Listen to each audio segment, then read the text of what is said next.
Saharsa Jan Suraaj party के राष्ट्रीय अध्यक्ष उदय सिंह राष्ट्रीय अध्यक्ष पद की जिम्मेदारी मिलने के बाद आज पहली बार सहरसा आए, जहां उन्होंने पार्टी पदाधिकारियों और वरिष्ठ नेताओं के साथ बैठक की और पार्टी के संगठन और कार्यक्रमों की समीक्षा की। साथ ही उन्होंने आगामी विधानसभा चुनाव को लेकर दिशा निर्देश दिया। राष्ट्रीय अध्यक्ष ने सहरसा के पूजा बैंक्वेट हॉल में आयोजित जनसभा को संबोधित किया। जनसभा में हजारों की संख्या में लोग मौजूद थे। जनसभा की शुरुआत में अहमदाबाद विमान दुर्घटना में हुई दुखद मौतों को 2 मिनट का मौन रखकर श्रद्धांजलि दी गई। जनसभा को संबोधित करते हुए उन्होंने कहा कि मेरा सहरसा के लोगों से पारिवारिक रिश्ता है और यहां आकर मुझे बेहद खुशी हो रही है। उन्होंने बताया कि जन सुराज करोड़ों लोगों द्वारा बिहार में बदलाव लाने के संकल्प के साथ बनाई गई पार्टी है।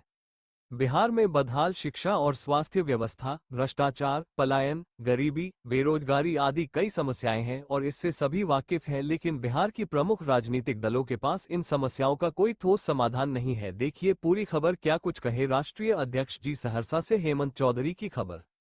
बारे में तो मैंने पहले ही कहा कि हाँ, अजीब अजीब तरह की भावनाएं उठ रही हैं। एक भावना उठ रहा है कि हाँ, मैं बड़े पार्टी के बड़े जिम्मेदार जगह पर हूँ तो मुझे वो जिम्मेदारी को निभाना है। लेकिन दूसरी भावना जो उठ रही है वो ये कि मैं अपने घर आया हूँ, मेरा यहाँ लोगों से एक पारिवारिक रिश्ता है, इसलिए बहुत ही अच्छा लग रहा है सहरसा आने।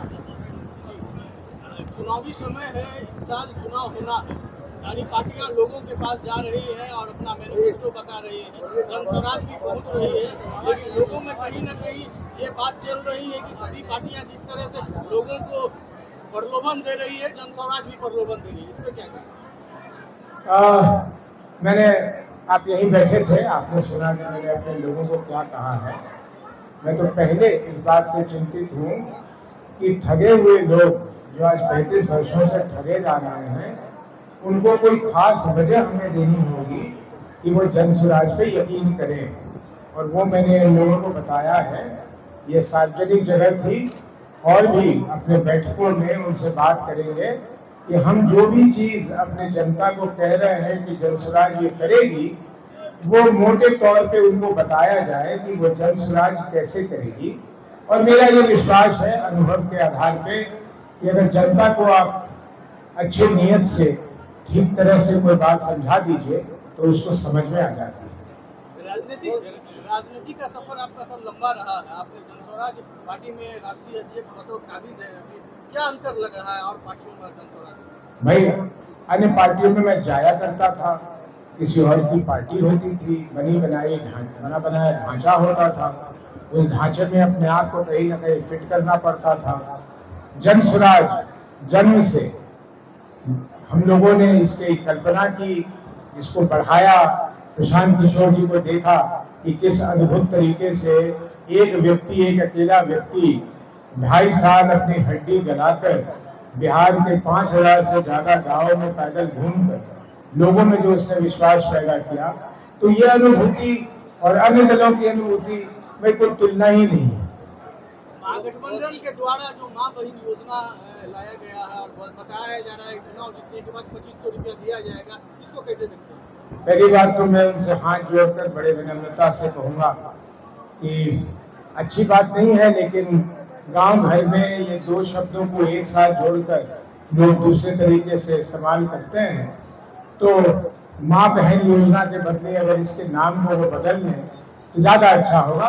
और दूसरी बात, 2500 दे, 5000 दे, बहुत खुशी की बात है। ये जरूर बताया कि वो कहाँ से देंगे, ये पैसे किस खजाने में से निकालेंगे, उस खजाने की भरपाई कैसे करेंगे, ये पैसे कैसे लाएंगे। क्योंकि जन सुराज भी कह रही है कि हम 400 रुपए की पेंशन को 2000 रुपए कर देंगे, लेकिन अगर जब पूछेंगे हमारे लोग कि आप 2000 रुपए कैसे कर देंगे, इसकी भरपाई कैसे कर देंगे, तो मैं उनको बताऊंगा कि हम 2000 रुपए की भरपाई ऐसे कर देंगे। इसलिए, और ये मैं नहीं कह रहा, ये उच्चतम न्यायालय ने कुछ साल पहले कहा था, लेकिन उनकी बात अब कोई सुनता नहीं है।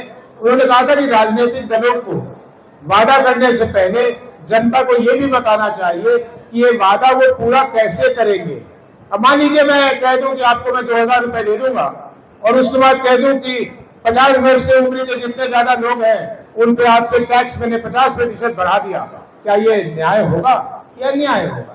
पैसे तो कहीं से लाने हैं ना।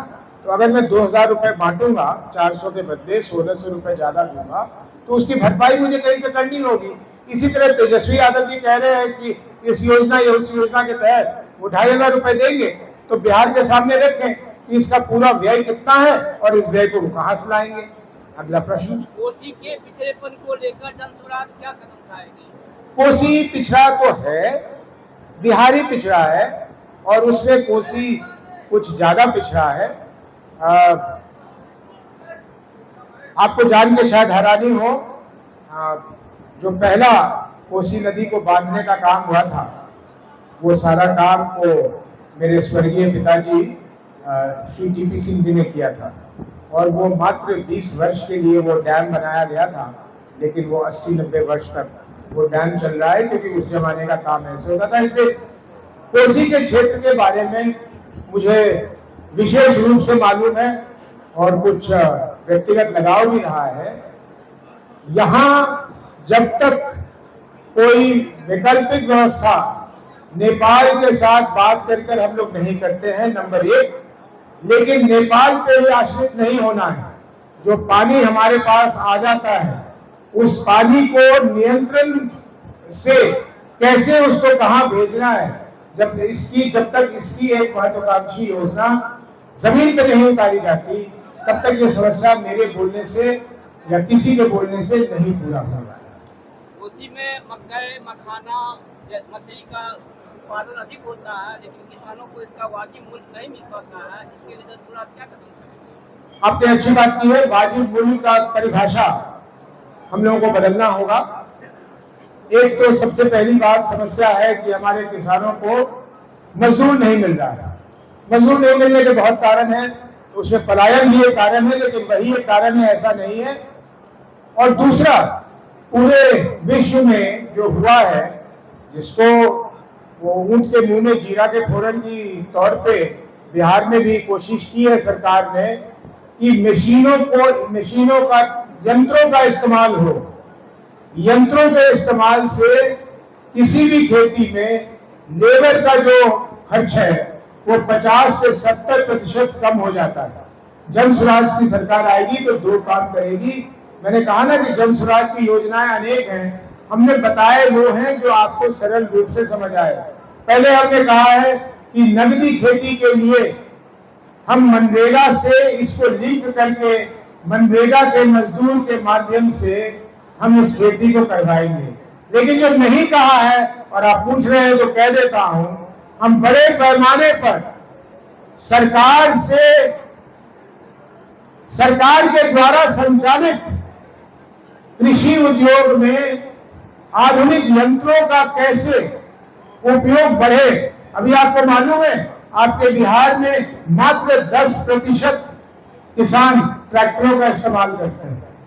हंसी आएगी लोगों को, लेकिन 10% ही लोग ट्रैक्टरों का इस्तेमाल करते हैं।